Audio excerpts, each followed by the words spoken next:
Yo, what is on, guys? Welcome back to the channel. So in today's video, I'm going to be showing y'all a very quick DIY that's basically going to remedy a huge issue that you could have. And it all starts with this little $7 gasket that I'm holding right here in my hand. So this gasket that I'm holding in my hand right here actually has a huge job despite the little $7 price tag that it has. And what it does, it basically keeps oil out of the eccentric shaft sensor located in your BMW's engine. But right now I'm going to go ahead and pop the hood and show you guys exactly what I'm talking about. Okay, so first things first, we're going to go ahead and remove the little engine cover that's covering up our engine. That way we can actually, start this maintenance. So let's go ahead and make that happen. So now our engine cover is removed. It is just held on by those 10mm bolts. And like I recommend in every video, only keep the front ones on. That way every time you're removing this thing, you can literally just take off these two bolts. You don't have to remove any of that for the back one. But yeah, anyways, now let's go ahead and get into today's video. So after popping off your engine cover, you can now see the sensor located right here. This is actually going to be the eccentric shaft sensor on the back side. So this connector plugs into it, and as you guys can see, it does have this gasket right here around it, and that's basically supposed to keep out oil from flooding into this connection and frying the sensor. So I actually have a vacuum leak coming from here, and I heard, because when I fire up the engine and I listen really closely, I can hear air hissing out of here. So it might not be connecting or sealing properly. So basically what we're going to go ahead and do is unplug this sensor and get this gasket out, and I'm going to go ahead and show you guys how to do that. And so the first thing we're going to go ahead and do is we're going to go ahead and unplug the battery, because we're working with something electrical. So go ahead and go to the rear of the car and unplug the battery, and then you'll come back up front.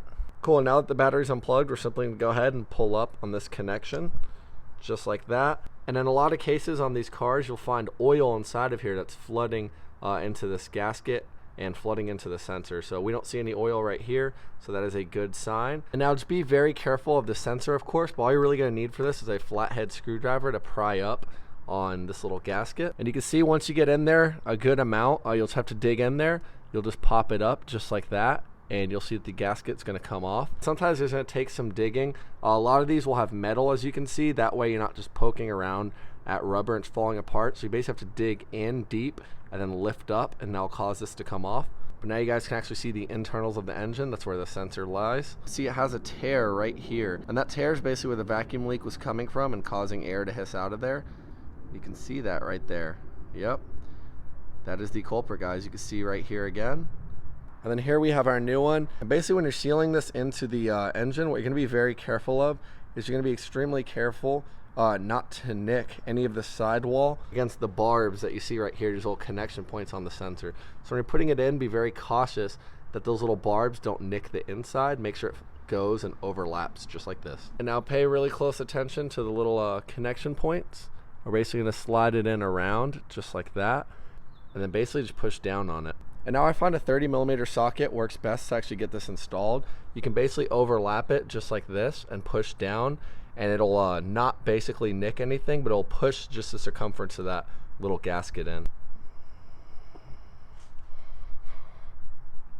Sweet, and now you guys can see that the whole circumference of this gasket is fully mated, so there's no gaps. So basically just get your hand and push really hard and make sure you don't see any gaps on this thing right here. Cool, and then do one last check, make sure there's no oil anywhere in sight. And then from here you can simply replug your connection just by pushing in, lining it up.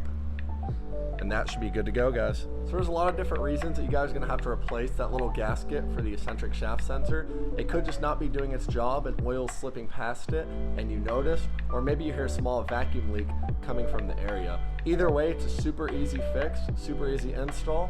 And yeah, now you guys know how to do it. If you guys found this video helpful, go and smash that thumbs up. Comment down below if you have any questions at all. I'm gonna go ahead and leave a link for the gasket that I purchased down below. But besides that, if you're not subscribed, go and smash the subscribe button. Stay tuned for more content to come. Thanks for watching, and I'll see y'all in the next video. Peace out.